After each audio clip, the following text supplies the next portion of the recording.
हरे कृष्ण, राधे राधे। भक्तों, आप सभी का स्वागत है मेरे अपने चैनल पर संदीप भक्ति ज्ञान गंगा में। मैं सुषमा रानी आपके साथ शेयर करने वाली हूँ रमा एकादशी की बहुत ही सरल पूजा विधि। भक्तों, हर एक महीने में 2 एकादशी तिथियां होती हैं और पूरे साल में 24 तिथियां होती हैं एकादशी की, जिनका अपना अलग अलग महत्व होता है। इनमें से एक मुख्य एकादशी कार्तिक महीने में होने वाली जो एकादशी आती है उसे रमा एकादशी कहते हैं, जिसमें विष्णु पूजन मुख्य रूप से आपकी समस्त मनोकामना पूरी करता है। तो भक्तों, मैंने यहाँ पर ये चौकी लगाई है। आप ये चौकी पूर्व दिशा में या फिर पश्चिम दिशा में लगा लें और उसके ऊपर पहले चौकी के नीचे स्वास्तिक बना लें, उसके ऊपर चौकी लगाएं, पीला वस्त्र बिछाएं। मैंने यहाँ दीप कलश की स्थापना की है। इस पूजन में आप बिना कलश की स्थापना किए बगैर भी इस पूजन को कर सकते हैं। और साथ में माता लक्ष्मी की और विष्णु जी की इस प्रकार से फोटो विराजमान की है। यदि आपके पास विग्रह हो तो आप वो भी स्थापित कर सकते हैं।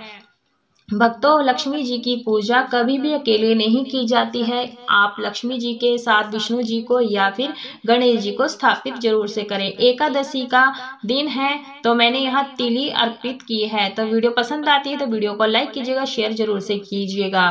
तो मैंने यहाँ पर एक थाली ली है। थाली में मैंने चंदन से स्वास्तिक बना लिया है। आप थाली पीतल की, तांबे की, सोने चांदी की ले सकते हैं, लेकिन स्टील की थाली हर घर में आसानी से मिल जाती है। तो हम यहाँ करेंगे सबसे पहले गणेश जी का अभिषेक, जल से अभिषेक कराएंगे। आप चाहे तो यहाँ पंचामृत से अभिषेक करवा सकते हैं। हम इसी प्रकार से ओम गण गणपते नमो नमः मंत्र का जाप करते हुए अभिषेक करा देंगे और साथ में जो गणेश जी का जल इस तरह से निकाल देंगे, अच्छे से साफ कर देंगे। आप शुद्ध वस्त्र से इनको पोंछ लें। तो इस प्रकार से मैं थोड़ा सा तुलसी पत्र डाल दूंगी और उसके बाद भगवान विष्णु जी के विग्रह को हम यहाँ पर स्नान कराएंगे। तो मैंने जल में गंगा जल पहले से ही मिला लिया है और ओम नमो भगवते वासुदेवाय नमः मंत्र का जाप करते हुए यहाँ पर विष्णु भगवान के विग्रह को हम स्नान करा देंगे। आप चाहें तो यहाँ पंचामृत से भी स्नान करा सकते हैं। कार्तिक का महीना है और आप चाहें तो यहाँ पर तुलसी जी को भी साथ में रख करके पूजन कर सकते हैं, क्योंकि तुलसी भगवान विष्णु को अति प्रिय होती है। जो ये जल है आप किसी गमले आदि में डाल दें, इधर उधर ना फेंकें। उसके बाद मैं यहाँ फूलों का आसन दे रही हूँ। आप चाहें तो तीली का आसन भी दे सकते हैं। इस पूजन में अक्षत प्रयोग नहीं किए जाते हैं, तो इस बात का ध्यान रखें। एकादशी की तिथि है तो हम गणेश जी को यहाँ पर स्थापित कर दिए हैं और उसके बाद भगवान विष्णु जी को यहाँ पर स्थापित कर दिए हैं। थोड़ा सा फूलों का आसन और देंगे, यहाँ पर धूप दीप प्रज्वलित करेंगे, जिसमें जो ये आप कार्तिक मास में भगवान विष्णु की पूजन कर रहे हैं उसमें भगवान विष्णु आपको मनोवांछित फल प्रदान करते हैं। तो हमने धूप दीप की स्थापना कर ली है चौकी पर। उसके बाद हाथ में अक्षत और पुष्प लेकर के हम यहाँ पर सभी देवी देवताओं का आवाहन करेंगे और कहेंगे कि आप लोग आइए हमारी पूजा में और अपनी पूजा स्वीकार कीजिए और हमें सेवा करने का सौभाग्य प्रदान कीजिए। ये बोलते हुए हम अक्षत और पुष्प वरुण देव कलश की ओर और सभी देवी देवताओं के पास छोड़ देंगे। भक्तों, जो यह पूजन है हमें प्रदोष काल में गोधूली वेला में करनी होती है विशेष पूजा। और दिन में आप एकादशी के दिन सुबह सुबह उठ जाएं और स्नान आदि कार्यों से निवृत्त होकर के हाथ में जल गंगा जल लेकर के बस नॉर्मली संकल्प लेना है कि आप व्रत किस प्रकार से करेंगे। मैंने अग्नि देवता का ध्यान करते हुए दीपक जला लिया है और जल से हम यहाँ पर सभी को शुद्ध कर देंगे, पवित्रीकरण कर देंगे। तो इस प्रकार से हमें मन में ओम नमो भगवते वासुदेवाय नमो नमः मंत्र का जाप करते हुए करना है। भक्तों, इस पूजन में भगवान विष्णु जी को हल्दी, चंदन, कुमकुम आदि से सभी को तिलक करेंगे, लेकिन भगवान विष्णु जी को सिर्फ चंदन से और हल्दी से तिलक करेंगे। तो भगवान विष्णु जी के पूजन में पीले रंग का विशेष महत्व होता है। भगवान विष्णु जी को पीला रंग अत्यधिक प्रिय होता है। तो इस प्रकार से आप यहाँ पर अच्छी प्रकार से तिलक कर दें। जो भी फोटो में विराजमान है, शेषनाग है और वरुण देव कलश हैं, तो इस प्रकार से स्थापित कर दे, सभी को तिलक लगा दे। तो मन में मंत्र बोलते रहें, ओम नमो भगवते वासुदेवाय नमः। भक्तों, एकादशी आप सभी को पता है कि 10वीं तिथि से शाम के समय से शुरू हो जाती है। सूर्य अस्त के बाद ना कुछ खाया जाता है ना पिया जाता है। यदि आपको भूख लग जाती है, आप फल खा सकते हैं, चाय दूध पी सकते हैं। तो भक्तों, आप इस दिन पीले वस्त्र हो सके तो जरूर से धारण करें, पहन करके इस पूजन को करें। तो ये पीला रंग बहुत ही शुभ रहता है। तो इस प्रकार से आप सभी को तिलक कर देंगे। भक्तों, रमा एकादशी का महत्व क्या है वो जान लेते हैं।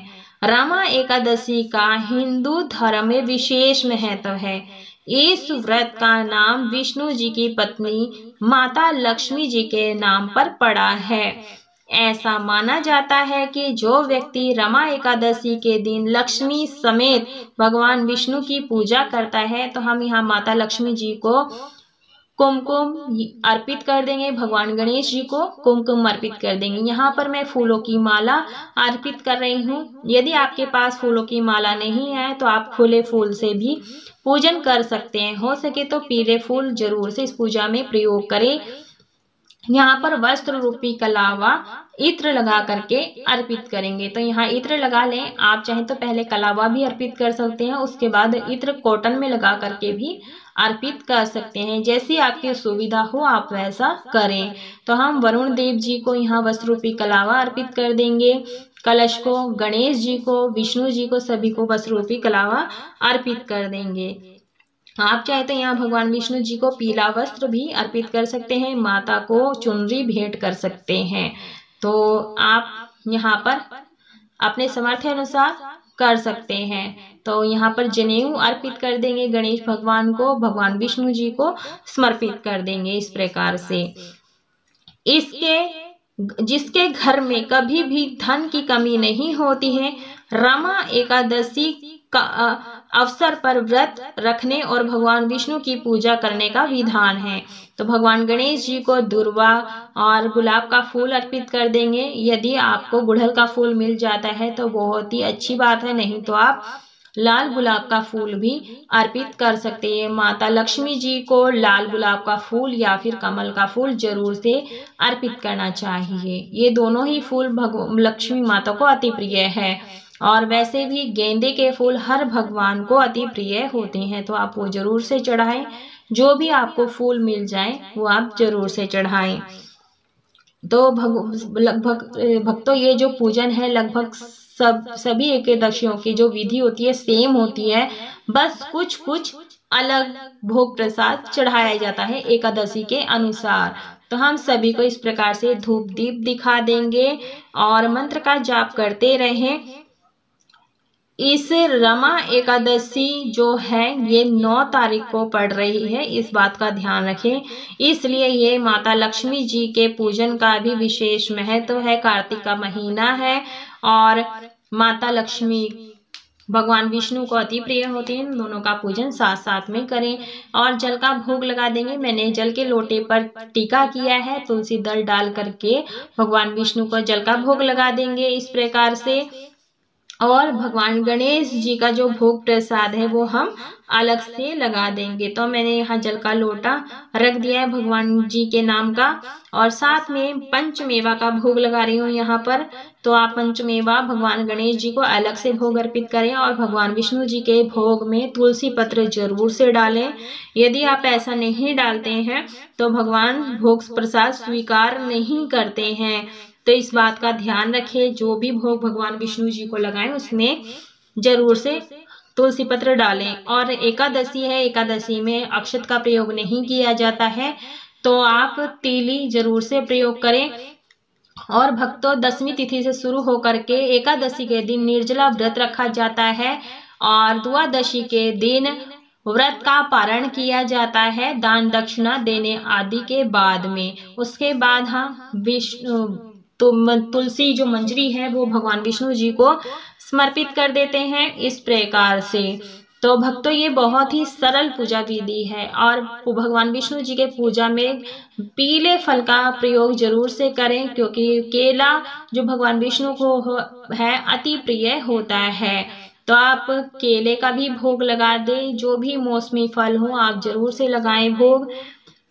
इस प्रकार से भक्तों जो ये एकादशी है बहुत ही खास एकादशी है। यदि हम इस प्रकार से व्रत और पूजन करते हैं तो हमें सभी पापों का नाश हो जाता है और हम बैकुंठ धाम को प्राप्त होते हैं और हम हमेशा भगवान के चरणों में रहते हैं। स्वर्ग लोक की प्राप्ति होती है अनेक सुखों को भोगने के बाद में। उसके बाद हम यहाँ सेब का भी भोग लगा देंगे।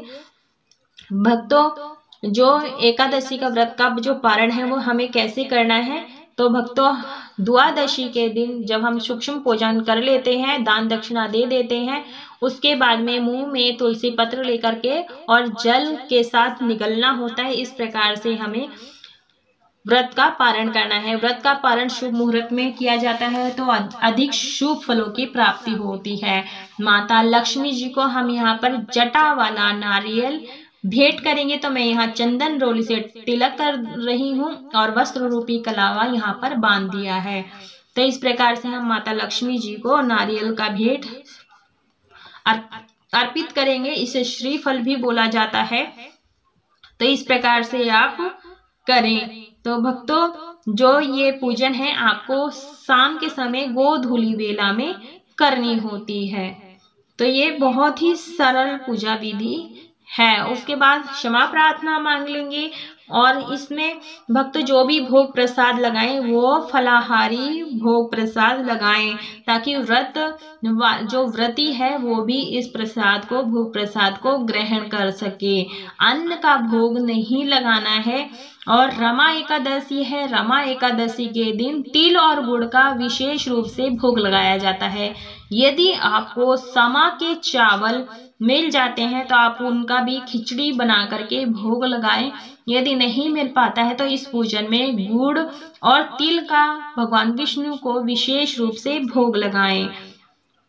तो इस रमा एकादशी में तिल और गुड़ का विशेष महत्व होता है और हमें हाथ में अक्षत यानी तिली और पुष्प लेकर के सीधे हाथ में कथा सुननी होती है। कथा कभी भी खाली हाथ में नहीं सुनी जाती है। तो आप अक्षत यानी तिली और पुष्प लेकर के रमा एकादशी की व्रत कथा सुने। यदि इस वीडियो में मैं व्रत कथा सुनाती हूँ तो वीडियो बहुत ज़्यादा लंबी हो जाएगी, क्योंकि वीडियो ऑलरेडी लंबी हो चुकी है।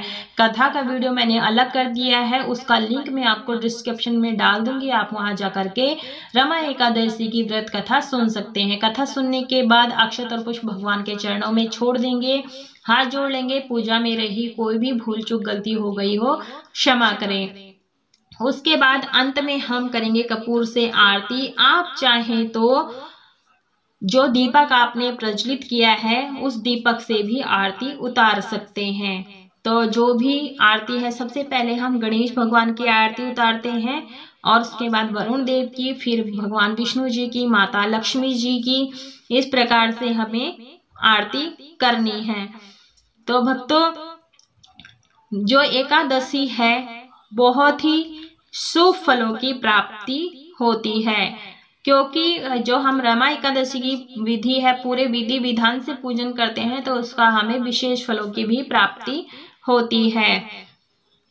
तो वास्तविक फल भी तभी हमें मिलता है जब हम शांत चित्त भाव से मन कर्म वचन से हम इस पूजन को करते हैं, श्रद्धा भाव से इस पूजन को करते हैं। दक्षिणा जरूर से निकालें।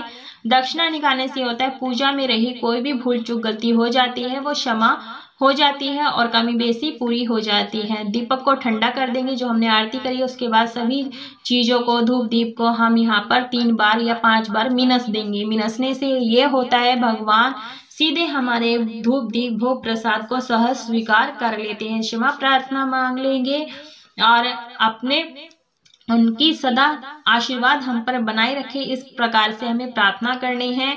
और भक्तों जो लोग इस व्रत को नहीं कर पाते हैं तो कोई बात नहीं, आप एकादशी के दिन शाम के समय इस प्रकार से पूजन तो कर ही सकते हैं। यदि वीडियो पसंद आए तो वीडियो को लाइक करें, शेयर करें, सब्सक्राइब जरूर से करें। कमेंट बॉक्स में लक्ष्मी नारायण की जय अवश्य लिखिए।